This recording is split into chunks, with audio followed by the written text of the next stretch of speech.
Ang fantasy natin today ay maging Salcedo girly. Ayan, so as early as I think 8 a.m. nagbiyahe na ako because yung Salcedo Market is up until 2 p.m. lang. At dahil Disney Princess tayo, hatid sundo na naman tayo for today's video. And we're here in Makati. So, ang call time namin is 9 a.m. And I think kaabot tayo since wala pang 9 a.m. nandito na ako sa Salcedo Market. Tamang pakyut muna while waiting. And after 40 minutes, nandito na ang ating Cavite Princess. Sa mga hindi nakakaalam guys, ang Salcedo Market is open every Saturday lang from 7 a.m. up to 2 p.m. This is located in Salcedo Park. So, yun na lang yung ipin nyo sa Grab nyo or Angkas or just Salcedo Weekend Market. Sobrang na-amaze din ako dito guys kasi lahat na pwede mong bilhin sa palengke is nandito na. Huwag nyo lang kakalimutan magdala ng eco bag guys para hindi kayo mahirapang magbitbit ng mga bibilhin nyo. And mind you, the seating capacity is limited so walang masyadong mauupuan dito. So, yung iba nakaupo sa gutter, nakaupo na sa kung saan-saan. But, I advise you guys na magdala na lang kayo ng mat para picnic style yung dating nyo dito sa weekend market.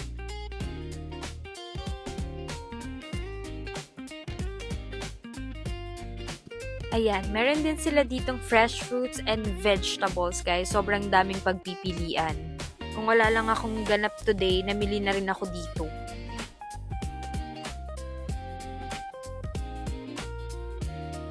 Ang daming food choices dito from local food to international dishes. Literal na mahihirapan kang pumili ng kung ano-anong pagkain. Perfect siya guys for weekend food trip with friends or kahit solo food crawl pwede rin. Ayan, pwede nyong i-pause yung video para makita nyo kung ano mga pagkain na meron dito and also yung name ng mga stores guys para pagdating nyo dito sa Salcedo Weekend Market, ready na kayo kung ano yung gusto nyong kainin. At dahil gusto nating mag-inarte for today's video, bibili tayo ng flowers. Hindi enough ang aura natin kapag walang bulaklak as a Salcedo girly. Bumili na din ako ng dalandan juice dahil uhaw na uhaw ng person. And guys, bumili kami ng tig 150 pesos na bulaklak. So, times 2, that's 300 and then pinasplit na lang namin sa dalawang bouquet para tipid. Ayan. And then for our food, we have the London juice. Syempre, hindi natin kakainin yung bulaklak. Kumuha kami ng shawarma and chicken satay with rice. Tama ba?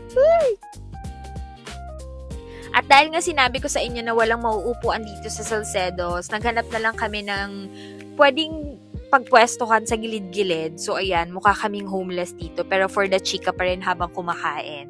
And guys, wag nyo kakalimutan magdala ng turbo fan or mini fan dahil mainit talaga dito. Hindi siya nakaka soft girl era. So, wear your most comfortable clothes. Ayan. At dahil nagtitipid ang mga person, nag-share din kami sa pagkain. O, diba? Ang sarap. Kasi hindi rin naman kami malakas kumain, guys. So, this food is enough for us na. Ayan. Tamang emote-emote. O, pak!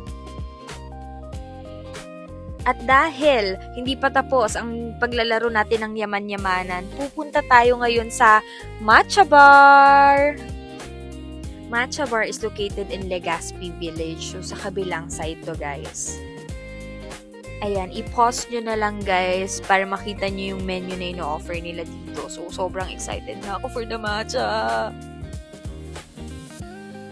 Siyempre, in-order natin yung isa sa mga bestseller nila. My friend got the matcha London Fog, I think. And mine is pistachio matcha.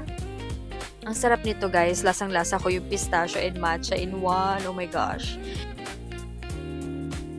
And this is us after gumastos. O, diba, ganda-gandahan. In fairness, hindi naman tayo nabasagan ng 1K, guys. Less than 1K naman ang nagastos ko for today's video.